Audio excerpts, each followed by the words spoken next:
OK, čau Lukáš. Čau Ľubo. Ahoj, sme teraz u teba, máš krásny bytík, som ti hovoril včera.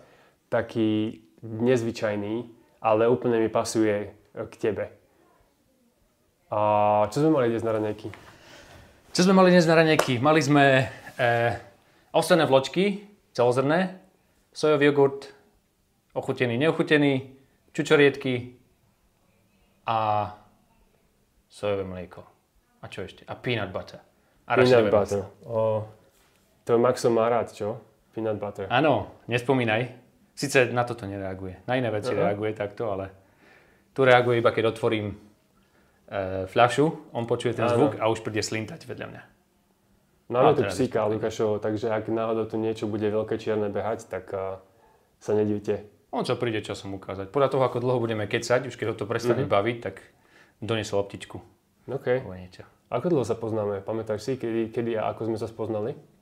No, tak myslím, že sme si to tak stanovili, že asi 8 rokov, plus minus, nevieme to určiť až tak presne. A možno, že aj niečo viac, lebo 2014 v januári ja som vycestoval do Thajska. Takže ešte a my sme sa spoznali ešte predtým. Cez 8 rokov. A ja som 2012 prišiel z Austrálie. Začal som písať ten blog, čiže 2013, dajme tomu, by to mohlo byť. Čo vychádza, že by malo byť viac ako 8 rokov. 8,5, dajme tomu. Tak nejak.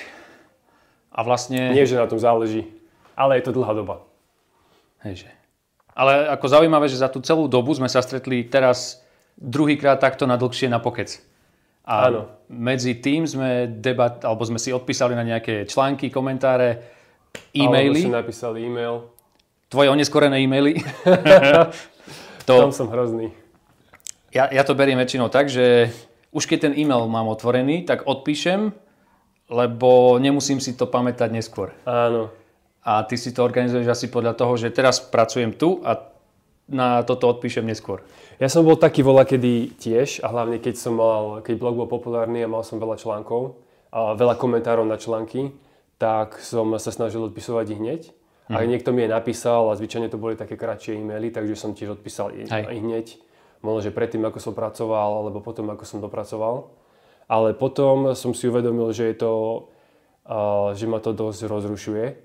A možno, že ešte nejakí marketáci, nejakí ľudia, čo hovoria o produktivite a efektivite, hovorili, že musíš to dávať batch it together, daj to spolu a rob jednu vec naraz, urob viacero úloh, ktoré sú z rovnaké kategórie naraz a tým pádom je to efektívnejšie. Ja som si hovoril, že OK, budem odpisovať na e-maily všetky naraz, tedy keď odpíšem. Hej. A možno, že to zvýšilo moju produktivitu v práci, lebo ma tie e-maily nerozrušovali. A keď mi niekto napísal, tak som videl, OK, toto je súkromný e-mail, označil som ho ako súkromný, dal som si ho do nejakej druhej záložky možno. Ale potom mi hrozne dlho trvalo sa dostať k tomu, lebo keď už tam máš 5, 10, 15 e-mailov a niektoré sú také dlhšie, že aj na A4, takže odpísať ti trvá. Lebo to nechceš odfláknuť, že chceš odpísať dobre každému. Presne. A to si tiež vyžaduje čas. Áno, a mentálnu energiu. Hej. A keď máš odpracované, si mentálne vyčerpaný, tak vidím tam ten e-mail, hovorím si, že mal by som odpísať, už je to dlho, ale proste teraz nie, lebo teraz už som unavený a nemám tu pol hodinu mentálnej energie alebo hodinu. Hej. Urobím to zajtra a potom sa to odkladá. Ale tu máš ten efekt, že už to je bremeno. A presne to, že mentálne stále na to myslíš. Áno. A práve preto som rád, že s pár dobrými kamošmi sme prešli na WhatsApp a alebo Signál. A namiesto posielania z e-mailov, dlhého e-mailu raz za pár mesiacov si pošleme hlasovku alebo napíšeme pár kratších správ a prídem, ale zase častejšie. Hej. A takisto aj mne trvalo dlho odpisovať preto, lebo keď zapnem počítač, tak pracujem a súkromné veci neriešim. A potom, keď dopracujem, počítač vypnem, som rád, že na ňom nie som a súkromné veci skôr riešim na tom telefóne napríklad, že sa sadnem na gauč a tam odpíšem ľuďom. No, si to ale zase e-mail, áno, zase kompartmentalizovať. Áno, krásne slovo.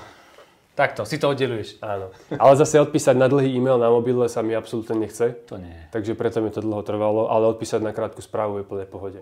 Ale ten signál, to nahrávanie, ty si vlastne druhý človek, ktorému som nahral správu ako odpoveď, inokedy stále odpisujem. Ale tiež presne máš pravdu, že má to svoju výhodu napríklad, že aj na telefóne viem odpovedať kvalitným spôsobom a rozkecať niečo a nemusím to tam ťukať, lebo fakt nemusím na telefóne, ma to nebaví. Ja som v minulosti inak bol dosť proti hlasovým správam a verím, že ľudia, ktorí to majú radi, sú hlavne extroverti a takí ukecaní, takí tí, možno, že aj klienti, čo radi ti volajú a rozprávajú ti 15 minút niečo, čo mohlo byť povedané v 2 vetách v e-maile. To sa mi nikdy nepáčilo. A takisto ono je pohodlnejšie tú hlasovú správu poslať, ale je menej pohodlné, aspoň pre mňa, si ju vypočuť a potom na ňu zmysluplne odpovedať. Musíš to po častiach, alebo musíš mať dobrú pamäť ako politik, čo ja nemám.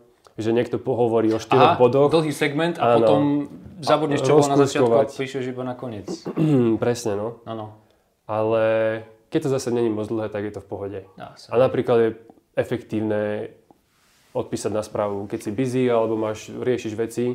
Keď venčíš Maxa. Áno, alebo keď idem do posluchy, tak mám 5 minút, takže tak posielam hlasovky. No, toto presne, že vieš to strčiť medzi prechody alebo do prechodov, že keď sa hýbeš z miesta na miesto, tak to využiješ na to, že odpíšeš. Alebo aj možno dáva zmysel mať dodržiavať nejaký bonton už aj pri tomto. Že je hlúpe asi nahrať polhodinovú správu, lebo potom fakt človek sa k tomu musí vracať, si to rozložiť a robiť normálnu analýzu. Ale keď to robíš po takých tých kratších, tak... Ale to je to isté asi aj s videom, že v dnešnej dobe ľudia si pozrú 30-sekundové, pozrú si minútové, ale ako náhle vidí, že to video má 15 minút, tak si povie, že teraz nie, inokedy. A keď vidíš, že niekto len keď to sú mačky. Vtipné mačky, gym fails, čo sa ešte dáva také?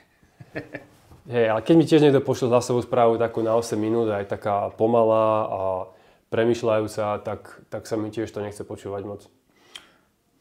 Ako ide aj o to, kto to posiela. Že keď to je niekto, koho málo poznám, tak potom odpíšem, že daj mi tu výťah. Niečo, že fakt, na čo to rozťahovať, keď... Hej. To potom človek si neváži tvoj čas, hej. Takisto ako aj dlhý e-mail. Nemyslí na teba, presne. Áno. Na tvoj čas. Že ja ti to nahrám a je mi príjemné sa tu rozkecať, ale nevedomuje si, že na to, aby ty si to vypočul a potom nejako zmysluplne na to odpísal, tak to je kopec času a energie. OK, cool, dosť o tom. Sa asi vieme nechať uniesť na každú tému. Kvôli čomu sme sa vlastne spoznali, ako k tomu prišlo? Ty si mal blog o cestovaní a o žití iným spôsobom. Ja som začal písať blog o tom, ako chcem cestovať a chcem sa stať digitálnym nomadom, že chcem sa dostať do situácie, aby som mohol aj pracovať, aj cestovať alebo žiť na rôznych miestach zároveň. A to nás asi nejako spojilo. Sme si začali písať komentáre, presne ako si spomenul. Hej. A potom sme sa spoznali. Sme išli k tebe. Neviem, čo viedlo k tomu, že sme si napísali vlastne, že poďme na tú moju chatu vtedy a stretneme sa. Vtedy sme si už písali akože pravidelnejšie, aj z Alex takisto. A už sme sa skamarádili v podstate online, takže možno, že preto. Ja som bol na Slovensku. Aj Alex asi bola vtedy na Slovensku a preto možno. Ona že sa malo kedy podarí takto stretnúť. Áno, aj ty si prišiel asi z Južnej Ameriky. Hej. OK. Ale teda, ako si sa k tomu vlastne dostal? Že si pocestoval Južnú Ameriku riadne. Koľko si tam bol, ako dlho? Rok aj 2 mesiace. Rok aj 2 mesiace. Predtým si pracoval v Londýne. Hej. Si mal kariérny job. Robil som pre Amazon. OK. A hej, tam sa mi podarilo pekne každým rokom trošku stupnúť nejako a už po nejakých 8 rokoch v Amazone, ako, čo to bolo, Senior Product Manager. Ako si sa od toho dostal k tomuto? Že si sa staral o pumu v juhoamerickej džungli. Začal som si trošku tak uvedomovať, že výborná kariéra, všetko, čo tu robím, je super, aj som dobre zarobil, ale ako sa to nejak napája na to, čo som kedysi ako tínedžer, ako taký do tej 20-ky, dáme tomu, v Amazone som bol 21 do 28, 29, no tak nejak. A ako sa to napája na tie moje hodnoty, na ktorých som viac vyrastal, čo sa mi páčilo vtedy a nejak to išlo úplne na inú koľaj. Že pomáhal som ľuďom nakupovať blbosti, ktoré nepotrebujú. Áno. Začal som sa viacej angažovať v smere ekológie, že doma som si aj nakupoval žiarovky a takto, ako začína každý postupne. A toto k tomu tiež nesedelo, že mojou úlohou bolo predať čo najviac produktov a tovaru čo najviac ľuďom, čo najväčšiemu počtu ľudí. Takže ty si tam robil nejakú analytickú pozíciu, sa mi zdá? Patrilo to k tomu aj tá analytika, ale aj predaj vlastne, že cenové stratégie a podobne. Ale tak, nie priamy predaj, ale skôr stratégie toho, ako predať viacej. Manažment online predaja. OK. Nebol som niekde na okienku. Áno. Dobrý deň, čo vám dám? Amazon také nemá asi. Už majú aj tieto brick stores nejaké, ale tam sa vyzvihneš to, čo si objednáš online, myslím, neviem. Taká paketa, hej. No, také niečo. Čiže začal som trošku pochybovať o tom smere Amazon, kariéra a tak, a že vlastne ma to ani nenaplňa. A keď som sa pozrel na môjho šéfa a jeho šéfa, tak mali veľmi veľa peňazí, veľmi veľa stresu, veľmi málo času na všetko a ten korporát od teba čakal tiež, že budeš pracovať aj cez víkend, keď už je to potrebné po nociach, lebo Amerika, iná časová zóna, časové pásmo. Takže nejak už ma fakt nebavilo obetovať môj čas kvôli tomuto, čo nesmeruje aj tak nikam, len vlastne viacej predaja. A začal som si čítať presne cestovateľské blogy a Vagabonding možno. Presne tam to tiež, kto si mi poradil, že jedna z najlepších kníh, čo si na začiatok pozrieť pred cestami je Vagabonding. Tak to som si splašil. Ešte ako papierovú knihu, lebo už teraz všetko Kindle. Ja som ju kúpil začiatkom tohto roku. Až teraz? Ako papierovú fyzickú knihu v angličtine. Aha. Na Slovensku. Nejakú stránku som našiel, kde sa dajú kúpiť anglické knihy. Dá sa tak? A presne, ja som vedel, že to je top populárna kniha pre cestovateľov, pre digitálnych nomadov a tak ďalej, ale som ju nikdy nečítal. Ešte? Či už ani nepovedal? Už ju mám prečítanú. Aha, takto. Ja, že si ju nikdy predtým nečítal. Predtým som ju nikdy nečítal, ale teraz som si ju kúpil a prečítal ju. Okay. Ako nie je nejaká dlhá, ale veľmi zaujímavé typy tam sú. Neviem, ako by som ju vnímal teraz, ale na začiatku, keď som bol ešte úplne, že nevieš, ako vlastne to funguje, ja som si povedal, že áno, chcem dať výpoveď a vlastne idem si za tým svojím, mám našetrené nejaké peniaze, viem, že sa uživím potom nejako ináč a cestou si to nájdem, čiže nebal som sa ísť takto naslepo. Ale aj tak mal som isté také tie mantinely, že no kam asi pôjdem, tak som si najprv naplánoval takú cestu po Európe. Že idem si hitchhikovať, stopovať. Ty si sa rozhodol, že chceš ukončiť tú svoju kariéru, chceš dať výpoveď. Hej. A chcel si cestovať. Áno. OK, a potom si premýšľal nad tým, kam pôjdeš. Áno. Najskôr si chcel ísť do Európy? Áno. A ľudia mi začali hovoriť, že no halo, môžeš ísť kam len chceš. A ty ideš po Európe. Áno. To nechaj potom na dôchodok. Čo bola pravda, tak som si zasa trošku počítal viac a Južná Amerika sedela aj z hľadiska prírody, ktorú mám veľmi rád, aj z hľadiska záchranných centier, čiže tu sme pri Slnkovi. Tam som si našiel najviac takých tých záchranných centier, ktoré neboli príliš komerčné. Okay. Ako oni stále musia byť trošku komerčné, aby nalákali ľudí, ktorí pomáhajú plus prispievajú nejako. Ale sú aj záchranné centra, ktoré sú veľmi zážitkové, že my ťa tu za 1500 eur ukážeme ti orangutany a takto. A nevieš dať okrem tých peňazí veľmi ruku k dielu. A sú potom centra, kde neplatíš veľa, ale robíš všetku tú prácu ako oni. Áno. A to sa mi páči. Reálne pomáhaš fyzicky. Myslíš, že sa to zmenilo veľa teraz, v roku 2022? Lebo mi príde, že v Ázii je veľa takýchto centier, že voľakedy sa chodilo dobrovoľničiť zadarmo, dajme tomu. Možno, že výmenou za ubytovanie alebo za nejaké jednoduché jedlo. Ale teraz vyslovene, že musíš platiť už celkom aj veľké peniaze za to, aby si vlastne mohol niekam ísť a pomáhať. No. Myslím, že v Ázii je to celkom bežné. Tam to bolo aj vtedy viac. Áno? Hej. Myslíš, že Južná Amerika to tak stále má, či nevieš? No, sledujem isté centrá, v ktorých som bol a tam sa to príliš nezmenilo. Čiže možno, že sú efektívnejší a používajú viacej sociálnych sietí, ale neviem, ako komunikujú ako predtým. Ale nevidím až taký rozdiel, že by tie ceny stúpali, ale možno, že vzniklo aj zo pár takých, ktoré už sú trošku viac nastavené týmto spôsobom.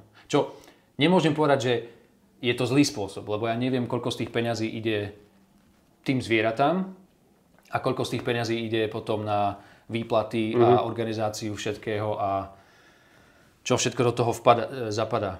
Ale zdá sa mi, že je to menej efektívny spôsob, pretože ťahajú veľa peňazí z ľudí, z tých turistov, ktorí tam idú.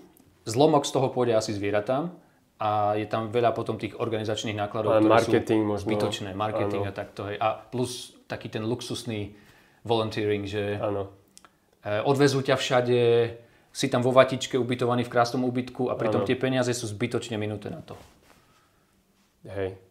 OK, takže a potom čo sa udialo ďalej? Takto si cestoval po Južnej Amerike?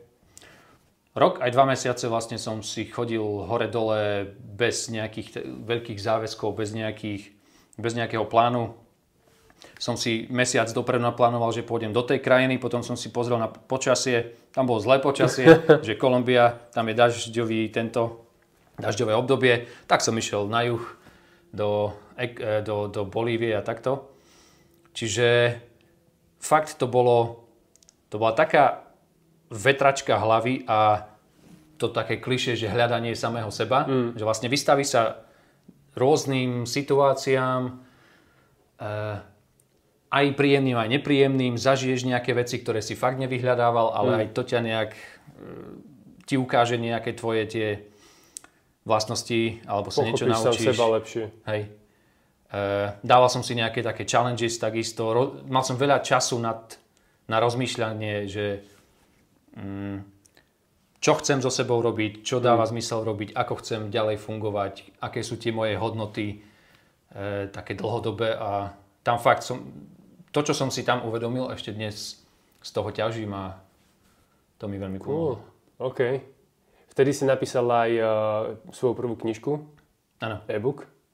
Takú brožúru, by som to teraz nazval. Tak je to na e-knihy je to dosť úzke, krátke, ale tak ja som taký, že neviem obkecávať. Že keď ti viem niečo povedať na 50 stranách, tak ti to poviem na 50 stranách a nebudem to rozťahovať omáčkami na 150 strán, aby sa to tvárilo. Že na to sú podcasty. Tak, tu budeme. Aby sme sa tu rozprávali. Cool. A inak to je super, ale takto všetko má svoje pre a proti určite. Keď je knižka kratšia, tak niekto si povie, že toto nestojí za tie peniaze a radšej dá tie peniaze za knihu, ktorá je 2-krát taká dlhá. Ale na druhú stranu zase na čo niečo nevyhnutne naťahovať, len nejakými slovami a pre všetko dať veľmi a pridávať slova navyše. No, tak neviem rozhodovať za ľudí a už keď sa niekto rozhodne, že hrubšia knižka mu dá viac bez toho, aby dal šancu tomu obsahu, tak to už neovplyvním a nemám rád takýto nejaký marketing zbytočný, že napísal som tú knihu v džungli, v tom záchrannom centre ešte pred slnkom, to bolo, myslím, že tieto opičky sú odtiaľ, v Ekvádore, blízko mestečka Puyo a to som písal po nociach, cez deň som robil vlastne s opicami. Večer som prišiel, už keď sa začalo stmievať, som prišiel do takej oddelenej drevenej chatky. Tam som nemal ani elektrinu, nič, len voda z potoka. Wow. Tam som sa okúpal večer pekne, v divočine sám, na hoľaka, neriešil som. Vyťahol som taký maličký laptop, som si tam kúpil. Prvé 2 mesiace som si povedal, že idem z korporátu, nechcem ani vidieť nejaký laptop. Po mesiaci už bolo, že ale predsa len ma to brzdí v tej produktivite, že už si viem predstaviť, že by som robil to a to a to. Áno. Tak som si potom splášil taký mini laptop a na tom som napísal celú knihu. Takže kniha bola predtým, ako bol blog?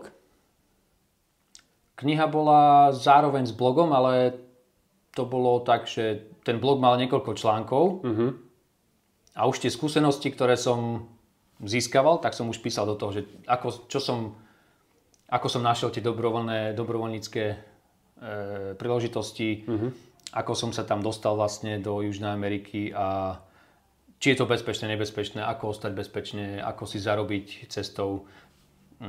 Vtedy už som si začal pozerať rôzne spôsoby, ako si viem zarobiť a niektoré sa vydarili, takže takto. Plus načítaš toho veľmi veľa, kým niekam ideš a kým niečo spravíš, tak aj to.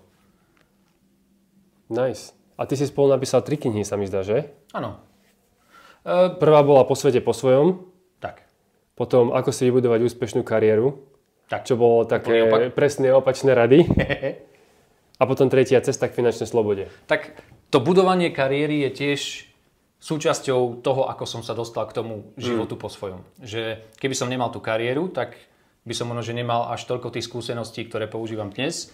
Nemal by som také dobré finančné zázemie, z akého som štartoval vtedy. Čiže nie je to zlé si vybudovať kariéru, keď ti to pomôže dosiahnuť tvoje ciele neskôr. Si to urobil ako filmová franchise, že najskôr urobia nejaký film prvý, a potom zrazu je prequel a potom zrazu je to, čo nasleduje potom. Že máš 2, 1, 3. A ktorá z nich sa predávala najlepšie? Po svete po svojom. Po svete po svojom. Potom kariéra asi najmenej a finančná sloboda je druhá. A tu už si napísal o dosť neskôr asi, že? Pamätáš si rok? Nie. Myslím, že 2 roky po svete po svojom. 3. Áno? Ja si myslel, že to bolo dosť neskôr, ale... Nie, až tak. Vtedy sa toho veľa dialo. To som už písal v Ázii, takže môže byť, že neskôr. Hej.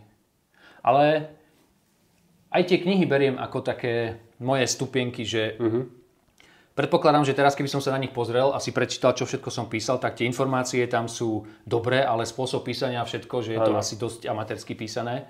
Čiže nebudem sa tu tváriť, že som napísal 3 knihy a som publikovaný vydavateľ, či tento autor. Ale skrátka, sám som si to napísal, sám som si to dal do Kindle podoby, sám som si to posielal na všetky tie vydavateľstva a niečo sa predalo a som spokojný s tým, ako sa to predalo, ale Vieš aj povedať nám nejaké čísla? To keby som si pamätal. Ako zárobok z knihy, keď poviem na 1000 eur dokopy za tie roky, tak možno, že takto, vieš, keď to je kniha, čo predávaš za 5,50 či 5,99 či ako, takže nemáš veľké čísla, nemáš veľké predaje a aj keď sa predá v dobrom mesiaci, hej, dajme tomu nejakých, na začiatku sa predalo nejakých 20 kusov, tak si spokojný, ale aj tak ti to nepotiahne. Ale je to taký príjemný bonus. Tak. Ale nič, čo by ti platilo nájom určite. Nie. Ja som to mal veľmi podobné. A myslím, že 350 kníh som predal asi Lásky k Aziatkám. Čo ako nie je zlé číslo, nehambím sa za to. A to bola tlačená kniha. Nie? To bola aj tlačená, ale e-book a predali sa zhruba pol na pol. OK. A plus tlačená je ešte ťažšia, myslím. Ťažšie predať, myslíš? Hej, či nie? No neviem, ja som predával ich priamo cez moju stránku. Okay. Aj jednu, aj druhú. Mnoho ľudí si kúpilo tlačenú, lebo vlastne aj preto som ju vytvoril. Pôvodne to mal byť tiež iba e-book. Ale ľudia očakávali, že to bude tlačená kniha a hovorili, že by chceli tlačenú. Tak som ju nakoniec urobil. A predávala sa fajn. A samozrejme tá sa predávala najlepšie, aj keď som bol niekde osobne na podujatiach. Hej.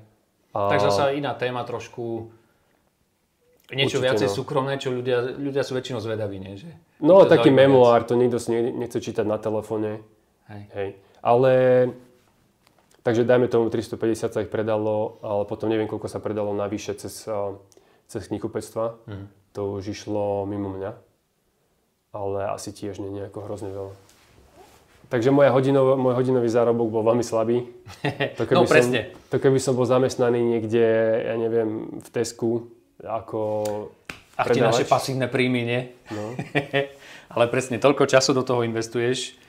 Plus ešte keď si robíš väčšinu toho sám, že aj to formátovanie a ako sa povie, zarovnávanie. No príprava na tlač. Hej. Tak na tlač som to nemusel pripravať, čo by bolo zasa ešte viac. Ale presne, koľko času do toho šlo, tak vlastne hodinový zárobok, to by som urobil lepšie, keby som skrátka niekde v tej Južnej Amerike išiel robiť na benzín pumpu. Áno, presne tak. No.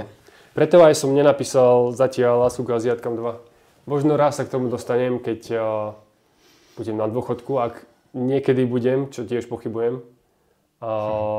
Neplánuješ dôchodok? Nie. Nikdy? Nie. Neverím tomu, že najprv si definujeme, čo máš pod dôchodkom. Čo vidíš pod dôchodkom? Pod dôchodkom väčšina ľudí berie to, že prestaneš pracovať a štát ti dáva peniaze na to, aby si vyžil. A v to neverím. že keď my budeme v tom veku 65-70 rokov, že náš štát bude mať dosť peniazy na to, aby nám dával toľko, aby sme z toho boli schopní vyžiť aspoň ako tak normálne.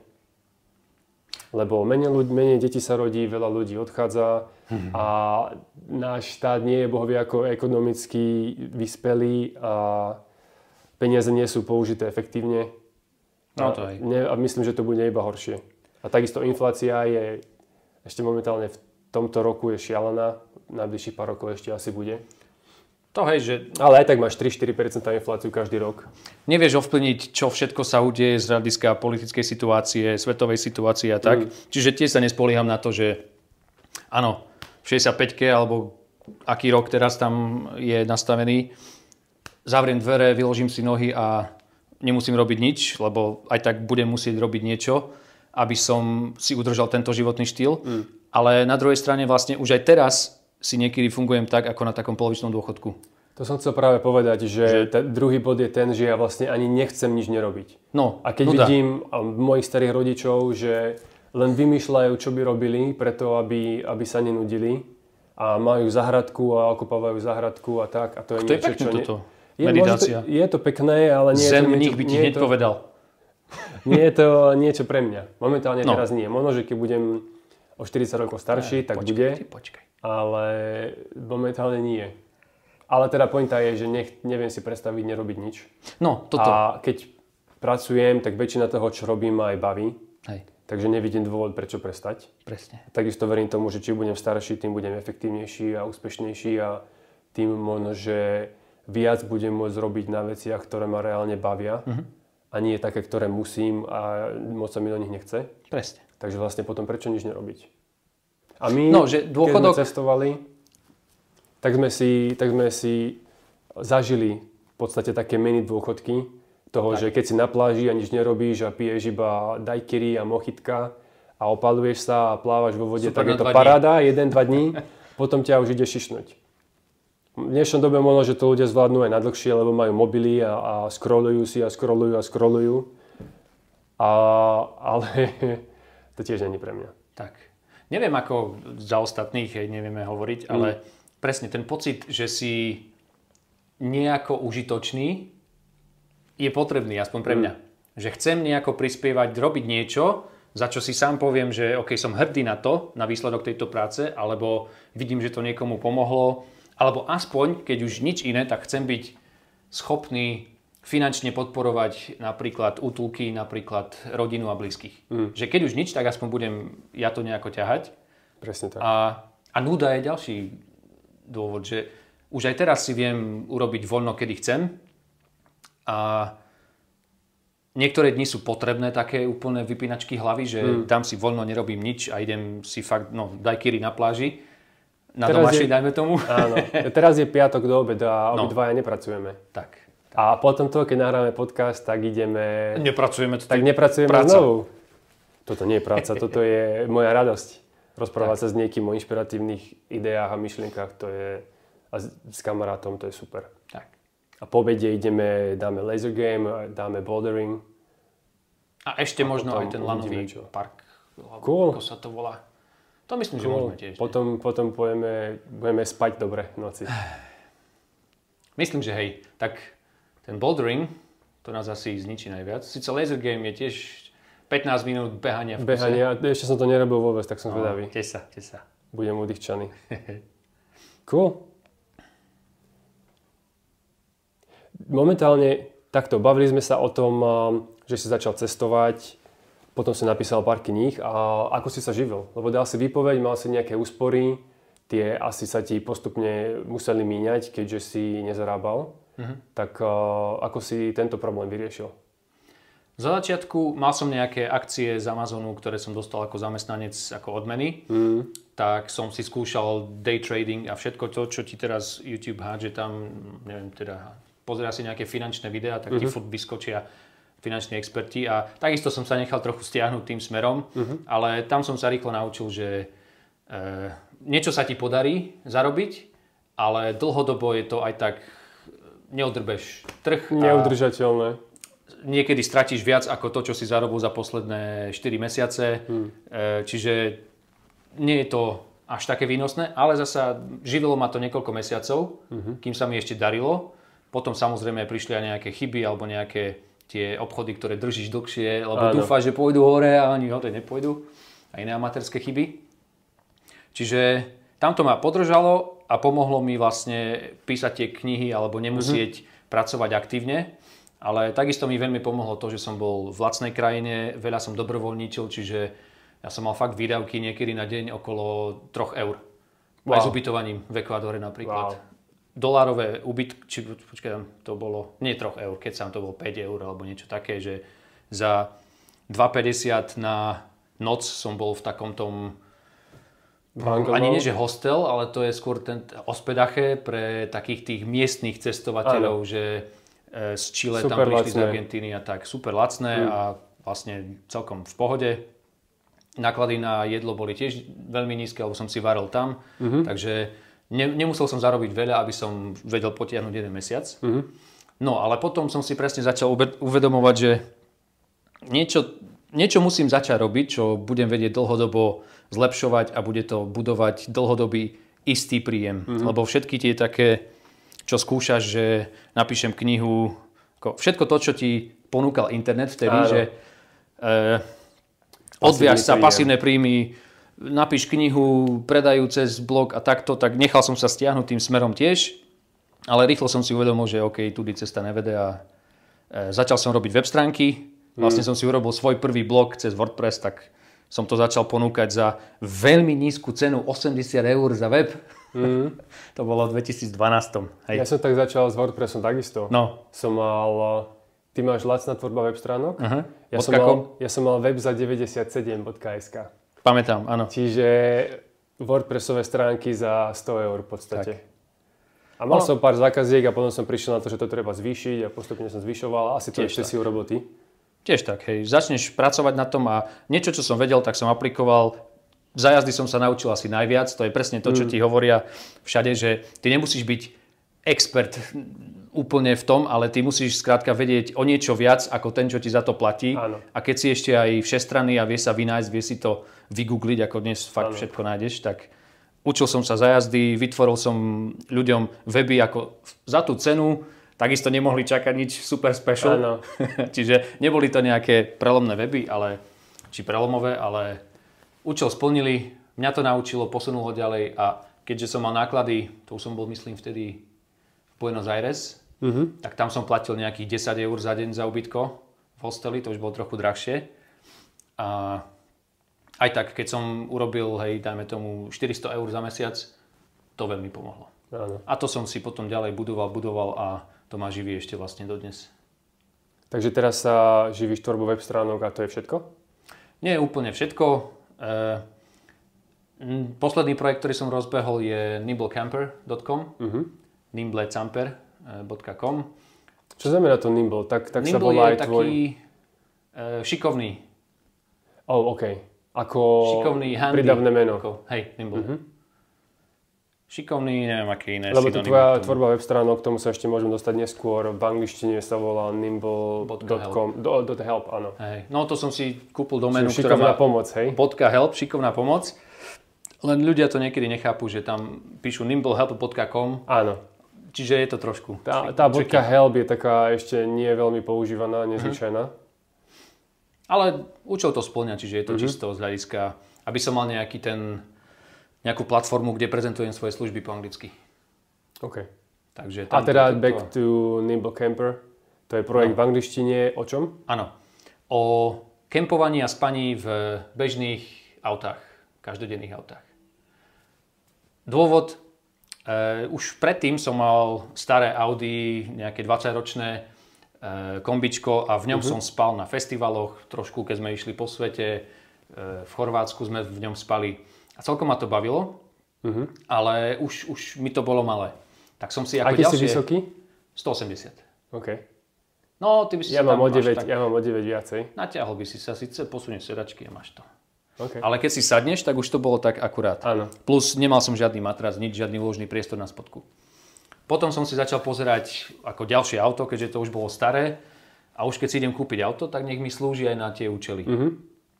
A robil som si prieskum, že aké veľké majú kufre všetky autá. No nenájdeš tie informácie nikde. Áno. Všetci ti píšu, koľko litrov má kufor, čo je najviac useless information. Čo tam vodu budeš vylievať? Ako, ja chápem, že objem v litroch, hej, dobre, dám tam kufre, ale vieš si to predstaviť, že 3500 litrový kufor. No. Ďakujem. To môže byť takéto a ja neviem, 50 metrov dlhé. Alebo to môže byť podlhovasté. Mne išlo o to, že či sa tam natiahnem a koľko miesta bude mať na hlavu a ešte šírka a ešte aj úložný priestor. Čiže nenašiel som veľa informácií. Našiel som si potom auto Charan, veľmi dobré, veľké, priestranné. A začal som skúšať, ako v ňom spať. A zistil som, že vlastne je to taký neprebádaný níž, svet. A ľudia už o tom píšu a už tam boli rôzne fóra na internete, že... Toto bol ktorý rok? Ako? Toto bol ktorý rok? 2020 v oktobri. Čiže web má rok a pol. Nie, počkaj, teraz už má... Čo má? 2020? Október, tak už 2 roky. 2 roky, hej. OK. A vtedy ešte takýchto informácií nebolo veľa na... Americké stránky bolo veľa, v Európe menej, ale všetko to bolo skôr cielené na karavány a tie väčšie... Autokaravány a RVs po americky. Čiže pre bežné autá si nenašiel skoro nič. Možno keď si sa fakt hrabal v útrobách internetu, tak si našiel nejaké fórum. Ako si prerobiť auto na... Tak. Už dnes nájdeš veľa videí na internete, či na YouTube tiež. Ale začal som o tom písať a dávať dokopy rôzne články. Urobil som si poriadny SEO prieskum, kľúčové slova, zaplatil som si Ahrefs na rok, čiže preskúmal som úplne všetko, čo sa len dalo, zoznam článkov, ktoré sú najlepšie z hľadiska aj SEO, aj z hľadiska toho, že splnia to, čo ja chcem dať von. Spísal to dokopy a za rok a pol na ten web príde teraz ako v októbri, keď to je už mimo sezónu, tak nejakých 35 000 ľudí mesačne. V lete to bolo ešte viac.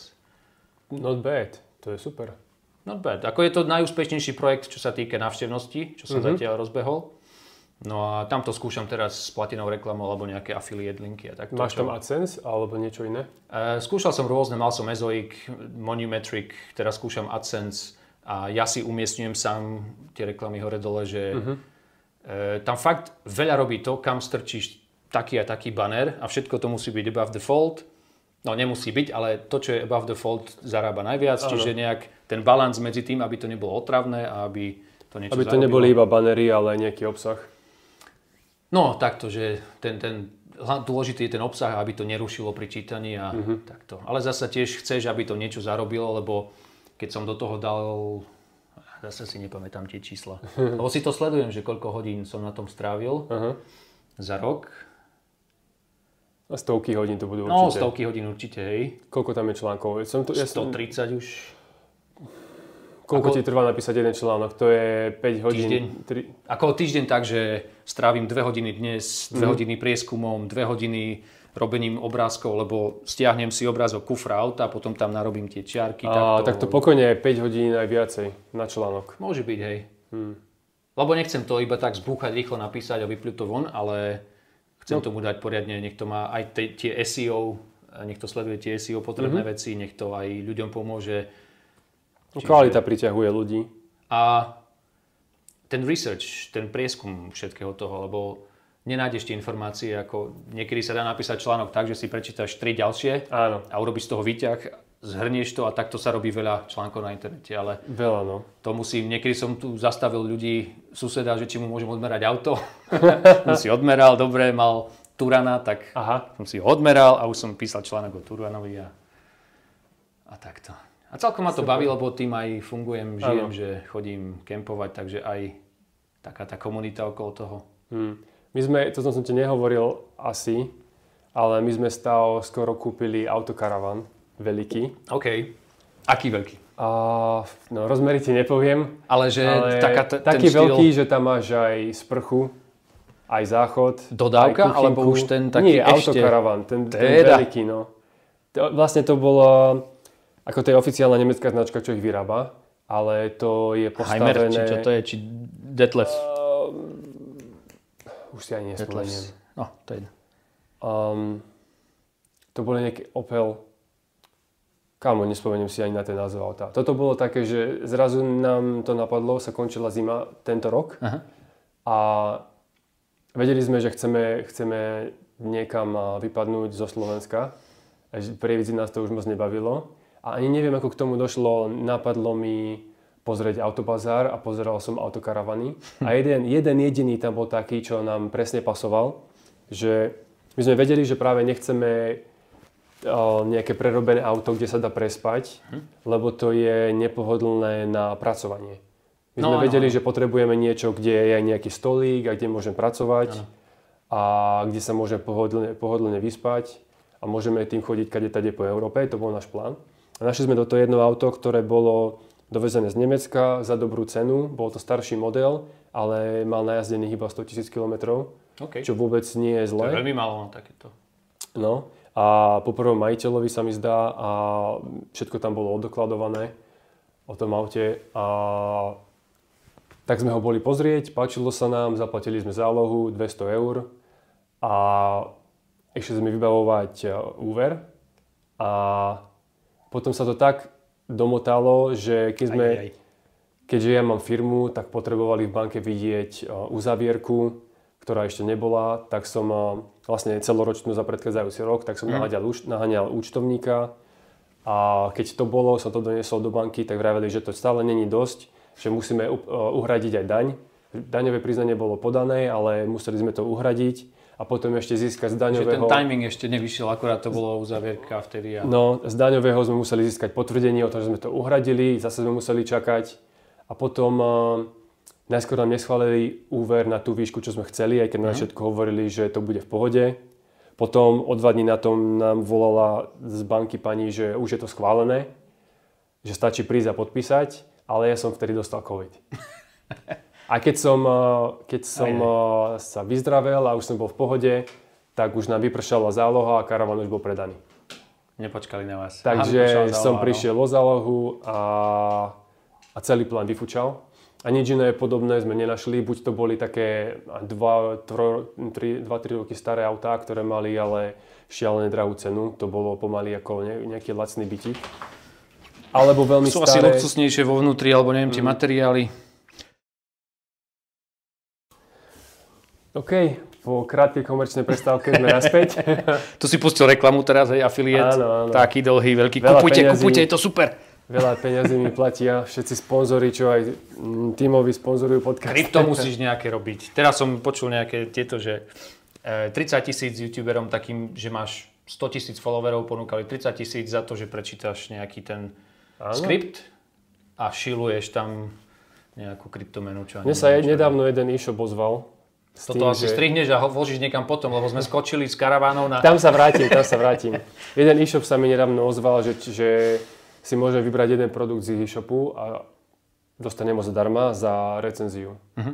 A som pozeral tie produkty a boli také, že také tie drahšie produkty boli okolo 200 eur, tak si hovorím, že OK, za 200 eur to nie je zlé, že to mi za to stojí. A tak som im odpísal, že aké presne sú tie pravidlá a oni povedali, že jeden produkt do 100 eur. Tak hovorím, že no dobre, to mi za to nestojí. Už Ak by to bolo 200, tak by som sa nad tým ešte zamyslel a oni, že nie, sorry, tak hovorím, že dobre, tak nič. Pohoda. Nebudem otravovať ľudí. Inak z hodou okolností, ja som z toho obchodu nakúpil možno rok dozadu. A tak som si hovoril, že to je fajn obchod, vlastne mám ho aj overený, ale 100 je málo. Aj tak tomu musíš venovať čas, plus presne. Všetko je to nejaký ten predaj a takto a zasa nejakú cenu si stanoviť musíš za svoj čas. Áno, neoplatí sa mi to. A okrem toho by som otravoval tým ľudí. Aj to. No mne sa páčilo, čo som spomenul, tých 30 000 za kryptoreklamu nejakú, tak týpek to odmietol, pretože sa mu nepáčilo presne to, že vlastne dnes už tá kultúra funguje tak, že tí influenceri neponúkajú to, čo majú overené. Áno. A predtým to bolo také, že tento mikrofón tu mám a fakt mi dobre slúži, takže keď niekoho zaujíma, tak taký a taký mikrofón, kúpte si ho tam a tam.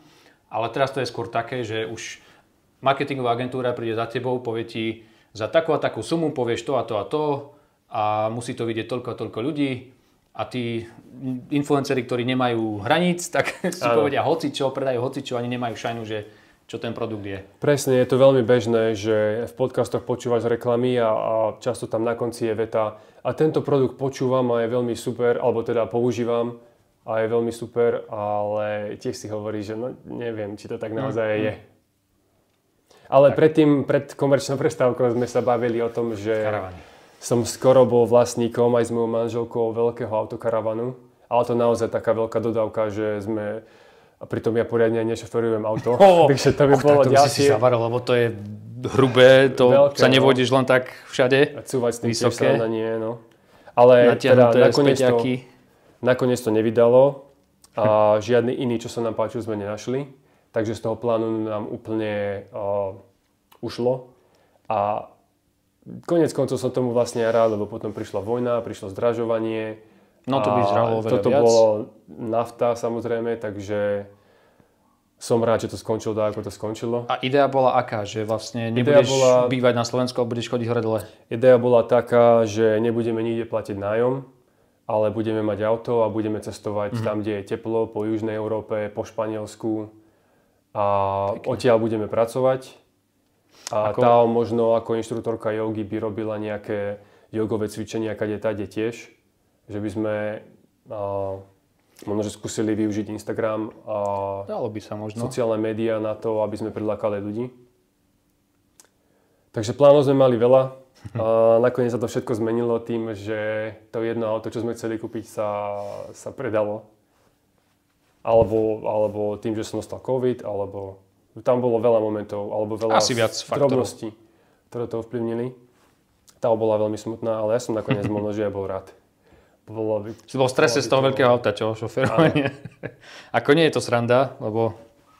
Ja už som si aj robil testy tie z rôznych apiek na autoškolové, vieš. Lebo ja vodičak mám, som si ho robil v 18-ke. Lenže odtedy som nejazdil na aute, lebo ja som auto nemal, rodičia auto nemali a potom som ho vlastne nepotreboval, začal som cestovať. Čo je Maxo? Ide sa nám ukázať, no poď, toto je Maxo. Takže... A potom už keď nezačneš jazdiť hneď potom, ako si urobíš vodičák, tak to už je stresujúce, vieš. Ja naučil som sa jazdiť rýchlo, ale nezačínal by som karavanom. Je to skúška ohňom, ale zasa správa sa to ináč, je to iné monštrum na ceste ako osobné auto a tie skúsenosti je lepšie nazbierať asi na osobáku a potom si preniesť niekam. Že aspoň trochu toho menšieho auta si pošoferuje, tak... To už je teraz jedno. Ono aj finančne, tiež som si pozeral rôzne analýzy, že bola to síce Amerika, tam sú najmy iné ako u nás, ale dá sa, si to vypočítaš, keď si šikovný, že koľko by si platil za nájom bytu a koľko budeš platiť za, dajme tomu, pôžičku. A keď v tom vieš fungovať dlhodobo, že vieš tam bývať, vieš sa tam sprchnúť, vieš si ešte aj cestovať po svete a ísť do teplých krajín, tak môže to byť celkom dobré. To by som určite by to bol zážitok života, vieš. Tak. Rozhodne. Tak rozhodne, lebo už aj v tom malom aute, čo mám, že tam nevieš sedieť a pracovať, to mám skôr iba na výlety. Áno. Ale čistá sloboda.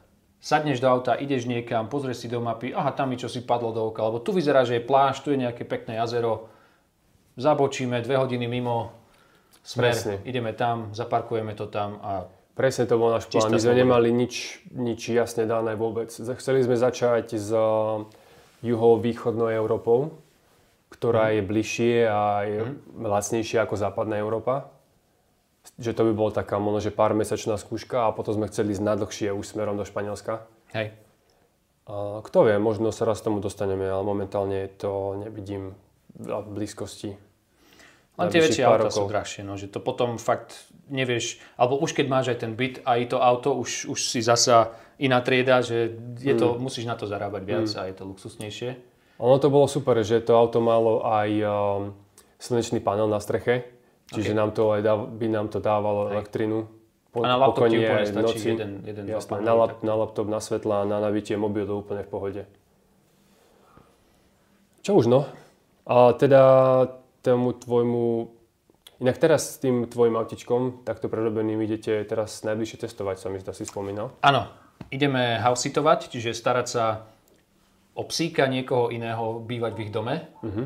Aj s vašim psíkom? Aj s našim psíkom, čiže predtým sme chodili bez neho a bolo to jednoduché, lebo vieš ísť ku mačkám, vieš ísť ku papagájom, to je jedno. Ale teraz si musíme vyberať tak, že oni musia mať psíka, ktorý je veľký kamarát s inými psíkmi. Nejak im to dať vedieť tiež, porozprávať sa s nimi. A nakoniec sme našli takých ľudí, že oni si vybrali nás kvôli tomu, že máme psíka, lebo ich pes je taký kamoš so všetkými, že on potrebuje spoločnosť a tešia sa, že bude 3 dni, či 3 týždne, či koľko, 4 týždne mať kamoša. Super. Takže ideme do Švajčiarska pri Ženeve a potom autom niekam dole na juh, do teplých krajín, do Španielska. Ešte sa uvidí, že kde si aké ubytovanie nájdeme. Ako to funguje? Vy tam budete vlastne bývať v byte alebo dome niekoho iného, kto má psa, budete sa o toho psa starať, ale nebudete v kuse iba tam zavretí, môžeme si fungovať tak, môžete ako tu ísť na výlety alebo čo? Na výlety, keď je psík socializovaný, že vieme ho zobrať so sebou, tak ide na výlet s nami, alebo väčšinou ti povedia, že maximálne 4 hodiny, keď ho necháte samého. Najkratšie výlety v pohode, môže byť doma. Čiže keď si chceme vybehnúť do mesta, tak si vieme vybehnúť do mesta, dvaja ostanú doma, alebo ich vezmeme so sebou. A väčšinou sú to expati, ktorí žijú takto tu v Európe, čiže Američania alebo Angličania, ktorí žijú v Španielsku a na Vianoce idú stále domov. Čiže teraz vlastne nebudete asi spávať v aute, keďže je zima? Asi nie, no. Dá sa aj to, ale nemám ho až tak zateplené, ani sa mi do toho nechce až takto prerábať, že je to také jarno-letno jesenné auto a to mi stačí. Super. A na juhu Španielska sa to už dá zasa, tam to je v pohode. Pri 10 stupňov vo vnútri stačí dobrý spacák a už ti je horúco. Áno, ďakujem Maxo, to je odmena za moju dobrú reč. Koľko rokov si už vegánom? No to začalo predtým, ako som išiel do sveta, čiže keď som išiel do sveta v 2012, tak možno pol roka predtým. Tak 10 a niečo. Ako sa cestuje vegánovi? Dnes už ľahko. Predtým to bolo ťažšie, hlavne aj podľa toho, v akej si krajine. Niektoré sú viac založené na tom, že všade je nejaké zviera alebo nejaké mlieko, niečo. A iné krajiny sú jednoduchšie na jedlo na ulici, máš tam veľa šalátov, veľa rôznych mixov. Ázia je takto veľa jednoduchšia. Mimo Južnej Korei, možno. No tam som nebol, ale taký Bangkok a takto. Tiež, keď cestuješ, tak asi, keď chceš byť 100% nepoškvrnený vegán, tak to bude oveľa ťažšie, lebo fakt nemôžeš dozerať na to, že keď ti nejaký detko na ulici niečo opraží, že či tam pritom nemal hodinu nejakú klobásu a tak to už je trošku ako... Pre mňa nemusím to až tak riešiť. Čiže tam ide o to, že či ja k tomu priamo prispejem alebo nie. A už keď sa to s niečím trošku zmieša, mi to nevadí. Či tam nejakú rybaciu omáčku šupnú do toho pár oných? Požiadam ich, aby to tam nedali. Som sa aj naučil v Bangkoku, ako to povedať. Už teraz neviem síce. To už dávnejšie. Ale niekedy už keď si na ulici a dajú ti jedlo a potom tam trošku cítiš, tak už to nevyhodím, už to zjem. Idea je tá, že väčšinu môjho konzumu si kontrolujem ja sám. Keď som tu alebo keď som vo svete, tak si objednám také veci alebo kúpim také veci, ktoré nie sú živočíšneho pôvodu. Ale už keď sa niečo stane, tak zasa väčšia škoda by bola to vyhodiť alebo niečo s tým nejak to... Áno. Už keď to zjem, tak vlastne... Keď už je to urobené, tak by bola väčšia škoda to vyhodiť. Asi tak. Než tú energiu využiť. Asi tak. Ale najlepšie je, aby teda tie zvieratá netrpeli tým, že sa stravuješ. To je asi celá pointa, predpokladám. OK. A teda okrem toho, že ty sám si vegánom, tak sa snažíš aj o osvetu? Áno, začal som hlavne týmto. Čiže veganstvo.org bol jeden z projektov, na ktorých som pracoval už z Južnej Ameriky. Teraz sa tomu venujem už trošku menej, čiže prešiel som si tým svojím takým obdobím aktivizmu a prezentácií a písania článkov. A teraz už skôr sa venujem mojim projektom, plus keďže finančne už si fungujem lepšie, tak prispievam na iné projekty, ktoré sú efektívne. Že stále je to, buď dáš čas, alebo dáš financie niekomu inému, aby vedel ten ich čas využiť lepšie. A keď vidím, že moje peniaze budú niekým využité efektívnejšie, to je ten efektívny altruizmus, tak je to lepší krok, ako keby som ja mal protestovať niekde pred nejakým obchodom a nedosiahne to až takú tú veľkú zmenu, ako keď organizácia, ktorá sa tomu venuje, má na to prostriedky ľudí a stratégie, to dosiahne skôr. Super. A teraz máš veľa projektov v angličtine. Predtým si mal všetky v podstate v slovenčine. Ako k tomu došlo? Alebo čo ťa motivovalo k tomu zrazu sa preorientovať na anglicky hovoriaci trh? Slovenský trh je malý. Bodka. Hlavne to bol veľký dôvod, že na slovenskom trhu, aj keď si neviem ako úspešný, tak to sú stále tie čísla, keď si zoberieš konverzie všetkého, tak stále tie koncové čísla, tá horná hranica je oveľa nižšia.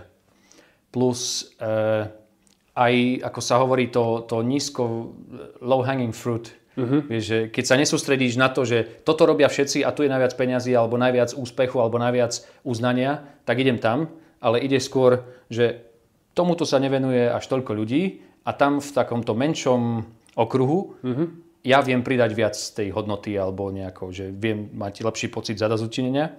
Ako tie camper vans. Napríklad. Tak na Slovensku by som to vedel tiež, ale ako tých ľudí je fakt málo, že by som venoval tomu asi také isté množstvo času a prišlo by mi tam možno 1500 ľudí. Čiže môj čas by nebol až tak dobre využitý a nepomohol by až toľkým ľuďom. No a plus samozrejme, už keď to chcem aj nejak speňažiť, tak dám tam reklamu, tak tých 1500 ľudí ti nezarobí nič. Takže toto bol hlavný dôvod. Plus prečo sa limitovať nejak na jednu krajinu, keď vlastne viem osloviť celý svet. Angličtina mi nerobí problém. A vlastne už si to prekladám aj do nemčiny. Áno? Ten blog a... Si to prekladáš, akože dávaš to niekomu prekladať? Či iba Google, dnes Google už Translate, máš alebo... Google, DeepL a neviem čo, keď to spojíš všetko dokopy, plus si to prejdem ja tie texty, že opravím, čo mi nedáva zmysel, tak výsledok je zasa Pareto pravidlo. Je dostatočne dobrý na to, aby som ho pustil von a nevyzerá to preložené počítačom. A je to ako veľmi efektívny spôsob, ako zasa osloviť ďalších ľudí, ktorí nehovoria anglicky. Opravím si to, čo mi nedáva zmysel, takže ty hovoríš po nemecky? To som aj zabudol. 8 rokov je dlhá doba. No. Nemčinu nepoužijem až tak často, ale ako čítať to viem v pohode, dáva mi to... viem opravovať chyby a takto, ale keby som mal teraz plynule rozprávať, tak sa trošku musím pribrzdiť, lebo nie je to takto... Nie je to také plynulé, no, lebo to nepoužívaš aktívne. Hej. Španielčina je lepšia? Španielčina lepšia, hej. Tam sa vykecám skôr. Aj keď španielčinu mám takú z ulice, že nikdy som sa neučil nejak gramatiku až takto. Na začiatku, keď som išiel do Južnej Ameriky, som si v aute na ceste ešte do práce púšťal CDčko, šoféruješ si a opakuješ podľa CDčka. A potom už keď som prišiel tam, tak som sa vlastne učil čisto slovnú zásobu, že na gramatiku som sa vybodol a čisto slovnú zásobu, aby som vedel čo najviac komunikovať, aj keď gramaticky nesprávne, ale ľudia pochopia, čo chcem. A stále toto... Keď vieš povedať tie slová hlavné. Tak. Že už ti poviem, že idem les, kopec zajtra, vieš, čo myslím. A už keď to viem povedať v 4 jazykoch, je to lepšie, ako keby som vedel perfektne povedať, že zajtra plánujem ísť na kopec v jednom jazyku. Áno. Super. Nice. Investing. A myslím, že sme pomaly prebrali všetko, čo mám zapísané. Musím povedať, že si to dobre rozpísal. To je len skopírované z rôznych webov. To len tak vyzerá, že je tam toho veľa. Ale ty máš tých projektov toľko, že som vedel, že budeme mať o čom kecať. A nemusíme len takto o mojich projektoch, o veciach. Ako môžeme aj... O čom by si ty rád? Takto. Presne. Povedz niečo, o čom by sme sa mali rozprávať. Povedz vtip. No na to ja nie som úplne vôbec. Ja toto nemám rád tiež, také povedz vtip. Silené. Sú takí ľudia, ktorí ti vyťahuje z vrecka vtipy jeden po druhom. Hej, stand-up comedians. No nie, hoci to je, ale... Čo ja viem, o čo sme sa bavili predtým? To, po anglicky, čo sme hovorili, že by sme mali už nahrávať, ale bolo to aj tak... O práci sa mi zdá. Ja som chcel povedať to ešte k tomu... Denníky a zapisníky a takto a trošku... No, dobre. Som si hovoril o tom, že prečo robiť projekty v angličtine. A toto je niečo, nad čím ja uvažujem už celkom dlho. Práve preto, že moje projekty vlastne všetky sú v slovenčine. A aj moji klienti, čo robím web stránky a grafiku, tak to je tiež, väčšina z nich sú zo Slovenska. A keď som bol vo Vietname, keď som rozbehol brand Bonsai, moju značku, tak som ju najskôr robil v angličtine, web stránku, lebo presne bolo môjim cieľom začať získavať zahraničných klientov, ktorí nemajú problém zaplatiť viacej za tú istú prácu. Lebo prečo? Myslím, že každý, keby mohol robiť tú istú prácu za dvojnásobok, tak by robil tú istú prácu za dvojnásobok, než keby mal dostávať o polovicu menej. Jedna z tvojich schopností, že to vieš ponúknuť na taký trh, ktorý ti platí viac. Čiže áno, že viem plynule po anglicky, že nie je problém pre mňa komunikovať s tými ľuďmi. Že ty si Slovák, musíš ponúkať prácu na slovenskom trhu. Ale k čomu som sa nedostal zatiaľ je ten začiatok, že ako získať tých prvých klientov. Lebo to je najnáročnejšie asi. Aha, no tak to sme sa aj tam bavili. Mne pomohli také tie, ako to sú, trhy práce, alebo vieš, taký ten marketplace pre užšie okruhy, niches, v ktorých som dobrý. Čiže robím s viacjazyčnými web stránkami wpml.org. To pozná, to nevadí. A oni majú svoju podstránku, kde sú všetci ako ja zaregistrovaní ako experti na danú tému, čiže mňa si vedia prenajať ľudia, ktorí hľadajú pomoc s týmto. A výhodou je, že ty nemusíš teraz sa prebíjať cez SEO na prvú pozíciu, lebo oni tam už sú.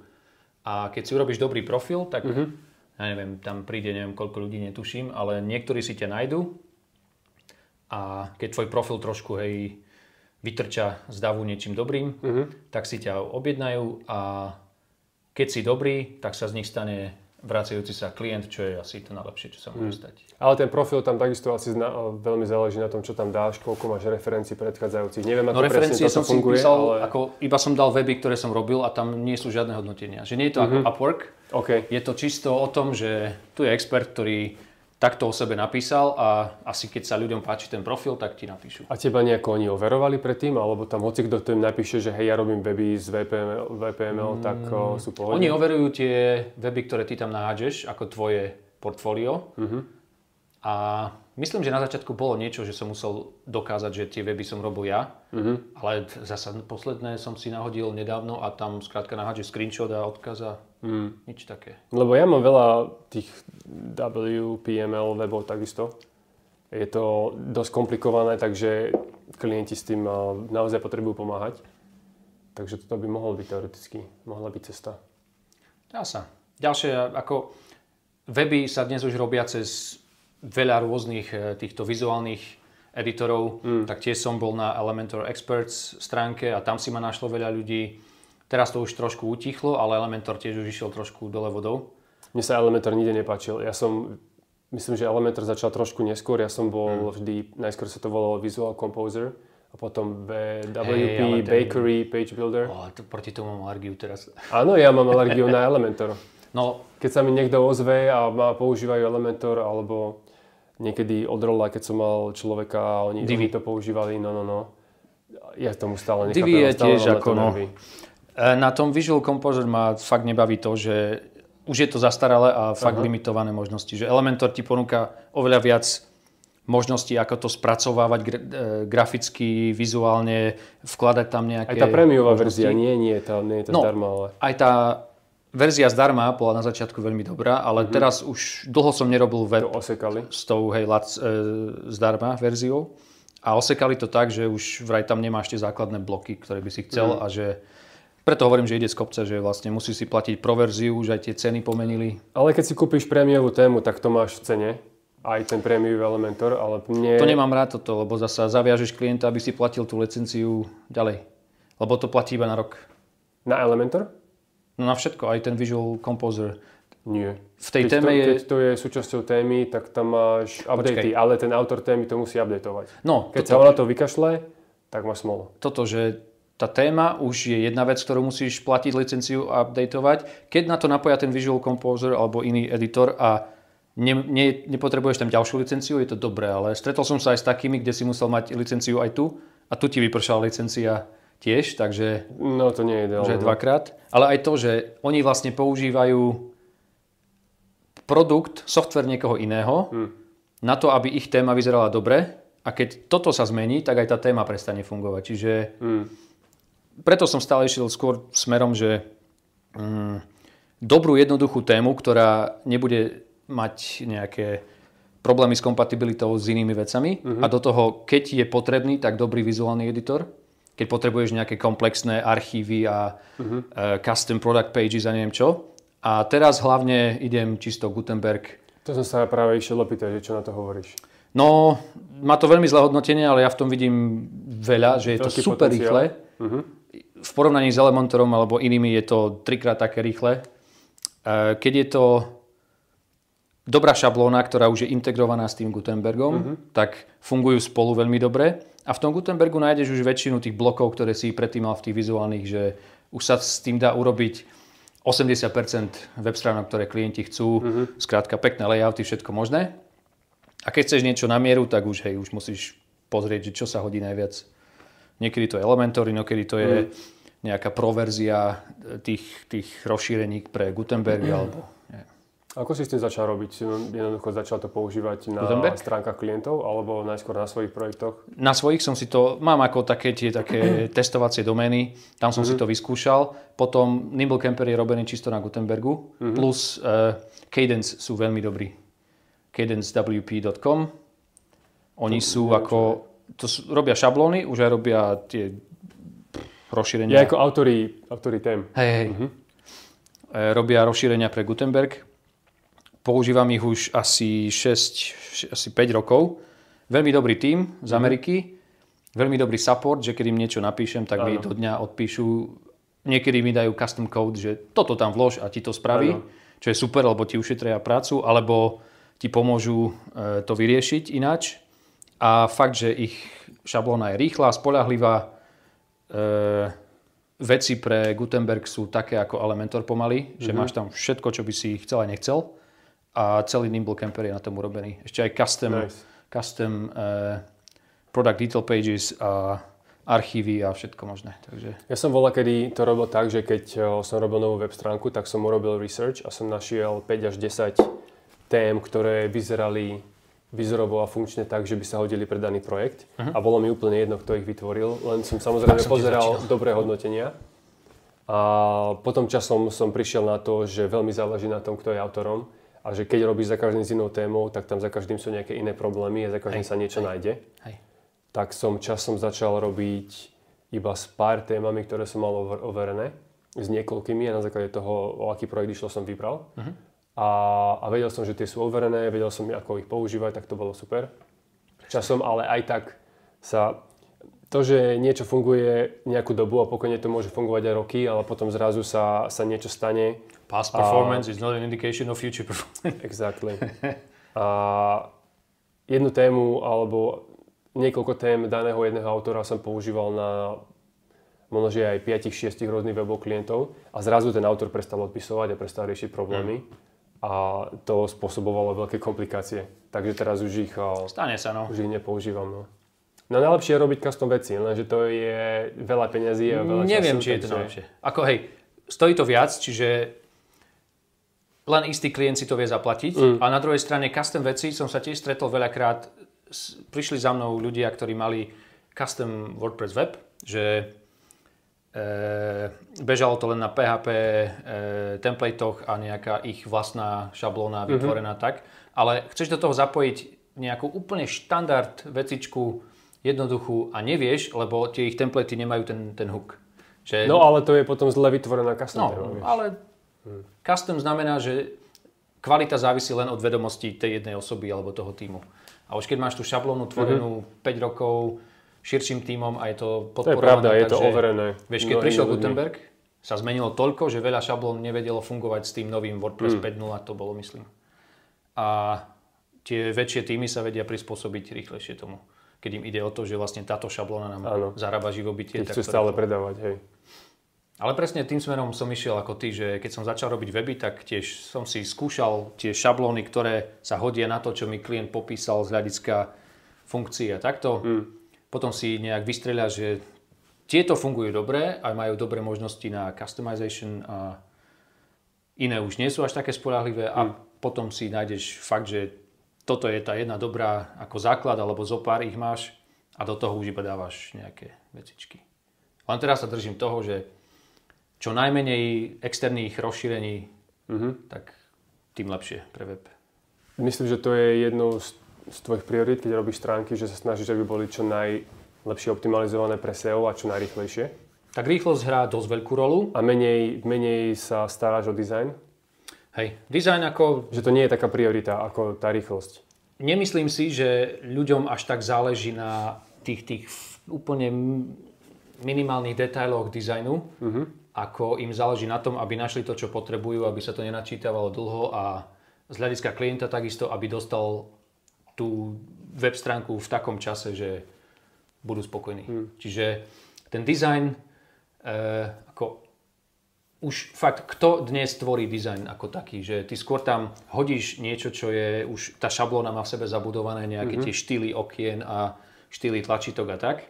Keď sa ti to hodí, tak to cez CSS upravíš nejako, ale nemusíš tvoriť úplne nejakú identitu.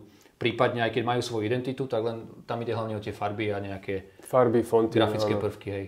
Čo je ľahké spojiť už dnes do toho, napojiť. Takže skôr sa sústredím na použiteľnosť a rýchlosť.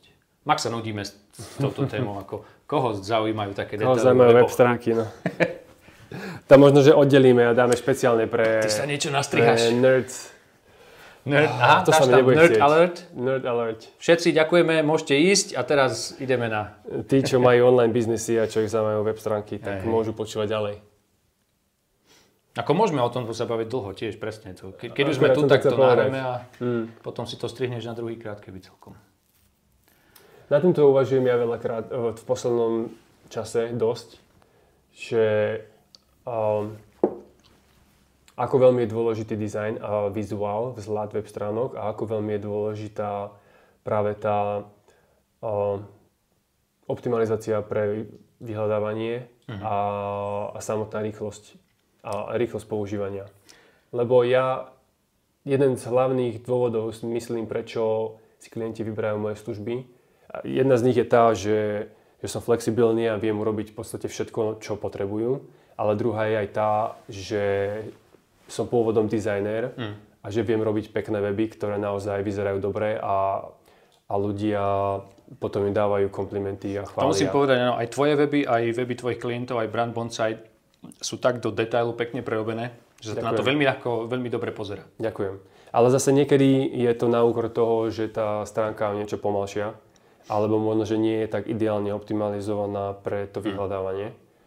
Čiže premýšľam nad tým, že ako čo najefektívnejšie využiť aj jedno aj druhé.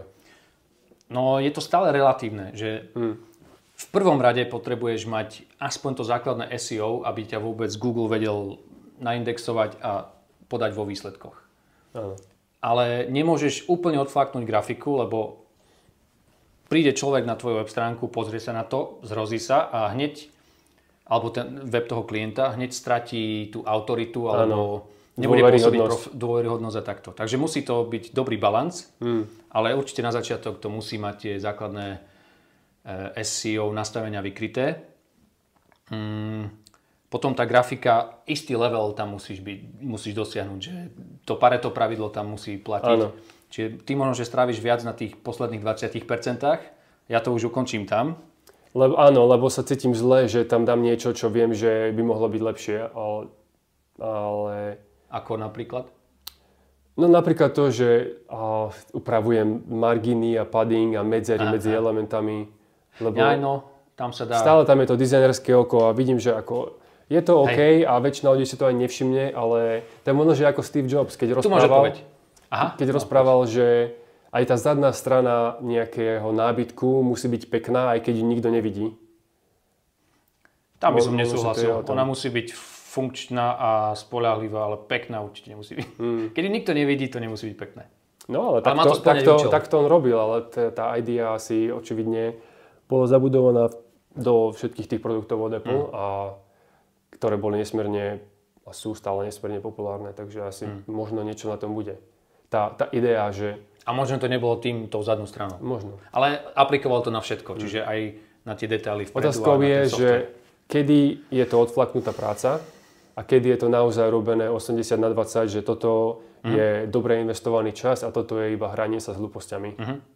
No. A už to nie je také podstatné. Tak si musíš vedieť ty odpovedať. Asi už máš takúto intuíciu, že už na tom trávim priveľa času. A možno, že to, čo bolo pred hodinou, bolo dostatočne dobré a to, čo mám teraz, vyzerá inač, ale je to asi to isté. Sám si tam povedal, vtedy som ti trošku skočil do toho, že robím na niečom, čo väčšina ľudí si aj tak nevšimne. Áno. Stop. Lebo nerobíš weby pre grafikov a pre grafické súťaže, ale robíš weby pre bežných ľudí. A keď je tvojim cieľom, alebo keď je cieľom tvojho klienta vyhrať súťaž o najlepší web z hľadiska grafiky, tak potom áno, nech ti platia neskutočne veľa a ty sa vyblázniš. Ale keď za mnou príde klient, že chce web, ktorý mu bude prinášať ľudí a predávať niečo, tak tá grafika je dôležitá do tej miery, že to, čo návštevníci od toho čakajú, aby tam našli, aby to nepôsobilo odflaknuto, aby to malo tú autoritu, že pôsobí to, sedí to k ich téme alebo k ich zameraniu a donesie to ten výsledok. Ono, ale nie každý klient vie presne, čo chce alebo čo je pre neho dôležité takisto. A zamerať sa na ten dizajn je jednoduché, lebo to je to, čo každý vidí a na čo má každý názor. Neviem, ako to máš ty s tvojimi klientami, alebo či v zahraničí je to trochu, to berú inak. Ani nie inak ako u nás. Plus minus trh je už taký istý všade, že e-commerce, online commerce funguje plus minus takisto. Tie marketingové veci, alebo to, že kam dáš nejaké prekliky a call to action a takto, že ľudia klikajú zľava doprava alebo čítajú zľava doprava, čiže čo je na pravej strane už je veľmi málo klikané, čo je na ľavej strane je častejšie videné ľuďmi, tak podvedome. To platí všade. Čiže tam veľký rozdiel nie je. Skôr je rozdiel v rozpočtoch. Zahraniční, oni sú, hlavne keď to je niekto z Ameriky alebo takto, že Silicon Valley a to okolie, tak tam sa topia v peniazoch, tam im je jedno, mi pošlú 4-krát upravené nejaké PDF-ko, že takto by mal web vyzerať a budú mi platiť dovtedy, kým to neurobím presne takto. Áno. Kdežto na slovenskom trhu ľudia prídu, že chcem web za 500 a tu máš PDF-ko a takto presne nech to vyzerá.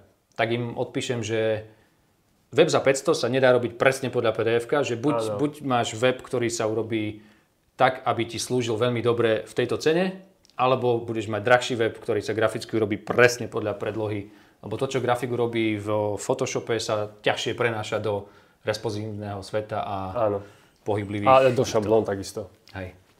Nech by to bolo treba urobiť na mieru všetko možno. No? A ten najväčší tretí pilier aj tak, že my môžeme urobiť, čo chceme, ale tá web stránka potrebuje mať veľmi dobré texty a veľa textov. Že keď chce klient uspieť čisto cez SEO, to, že sa bude web čoraz vyššie zobrazovať vo výsledkoch v Google, tak tam nestačí mať úvodnú stránku o nás, kontakt a 4 produkty, ale chce to písať články do blogu na rôzne témy, ktoré sa toho držia. Toto je to, čo klienti najčastejšie odflaknú, alebo čo si myslia, že nie je dôležité, alebo na to nemajú čas, alebo jednoducho nie sú schopní napísať dobré texty. Čo robíš vtedy? Ako dáš tomu klientovi vedieť, že toto je dôležité? V prvom rade vysvetlím, že ako to funguje a že manažujem ich očakávania, že dopredu im poviem, že ja vám viem urobiť všetko možné v tejto cene odtiaľ potiaľ, ale to nepostačí na to, lebo niekedy aj napíšu, že chceme modernú web stránku a chceme, aby bola na prvej pozícii na Google. Ešte stále to robia? Výborné. Nájdu sa ešte občas.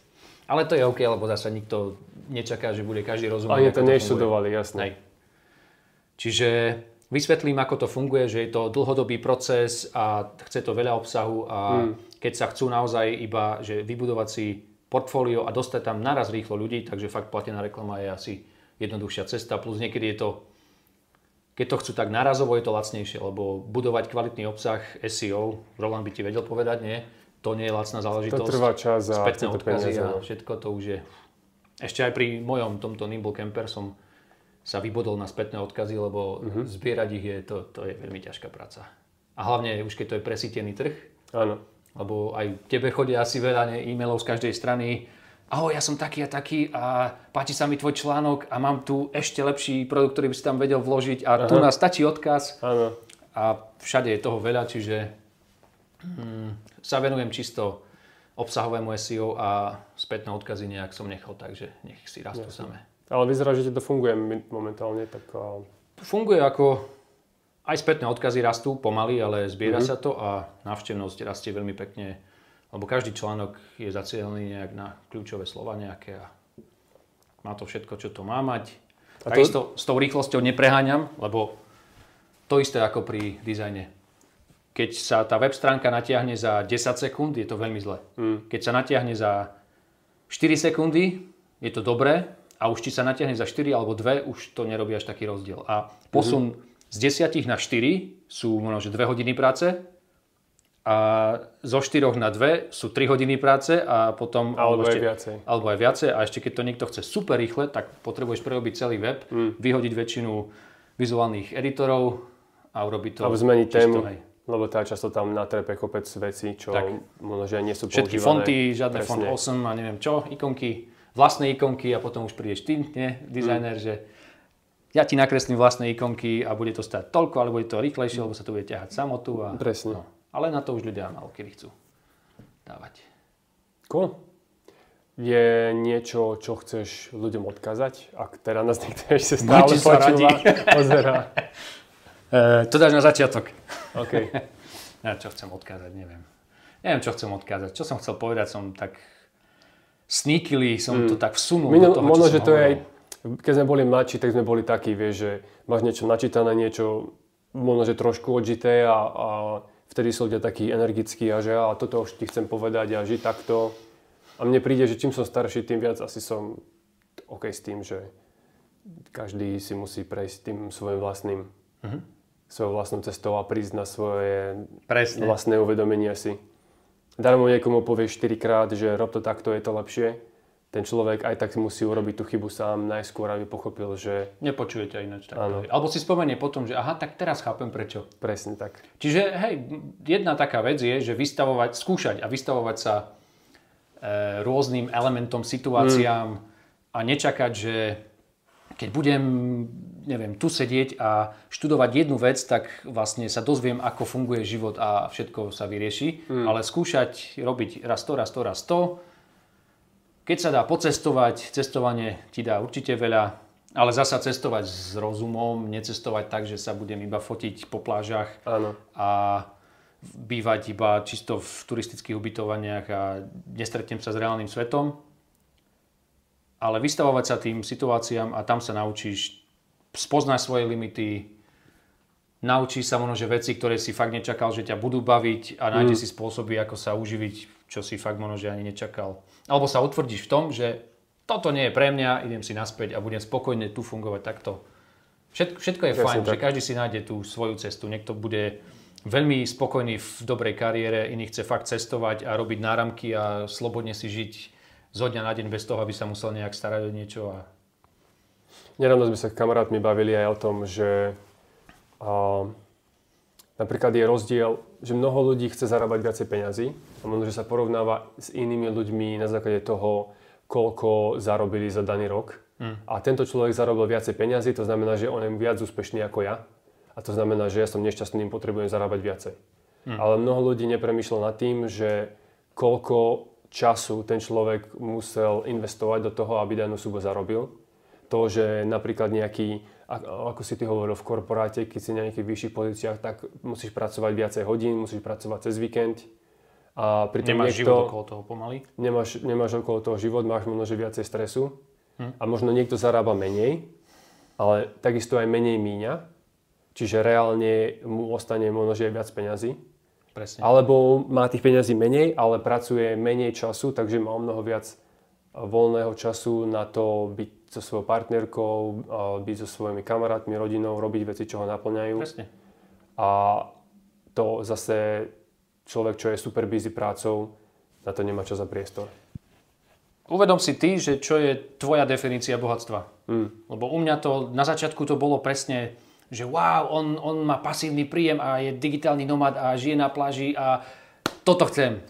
A potom si zistíš, že to je trošku ako nie až tak úplne reálne, že pasívne príjmy neexistujú veľmi, lebo aj do tých pasívnych príjmov ide veľmi veľa času predtým.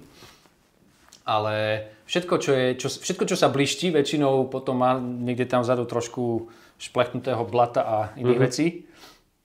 Ale keď ty si povieš, že pre mňa šťastie je fakt, že niekto chce posadiť strom, postaviť dom a mať syna a rodinu, tak si za tým choď. Iný si povie, že je to bohatstvo. Dobre, tak si na tom zapracuj. A mať auto alebo dve. Keď toto ťa naplňa, tak si za tým choď. Hej. Len kam sa len obzrieš, tak všade sa hovorí, už je to dosť známe, že to materiálne bohatstvo ťa nespraví šťastným. A našťastie potrebuje skôr iné veci. Ten pocit zadosť učinenia, že si potrebný pre niečo vo svete, ten pocit svojho takého sebeckého zadosť učinenia, že áno, ja robím niečo, čo robí niečo svet lepším, alebo niečo budujem, vidím tie výsledky. A čo také? A tak. No a nie je meso. Jedz menej. Jedz menej, tak. Aj to sa dá. OK, dobre Lukáš. To bola pecka. Ďakujem za dobrý rozhovor. A ja, veľmi pekne. Kde ťa ľudia nájdu? Kde ma ľudia nájdu? Aby ti chcel niekto povedať, že ani ja nie je meso. Je to super, zmenilo mi to život. Najjednoduchšie... Alebo niekto chce web stránku, alebo niekto ťa chce iba pozdraviť. Rôzne weby, no to teraz všetky tu menovať. Najjednoduchšie to bude na lukaschech.com a tam mám odkazy na všetky ostatné weby. Áno, super, parátka. Tak. OK, cool. Čaute, vidíme sa niekedy inokedy. Alebo počujeme. Čau. Bye.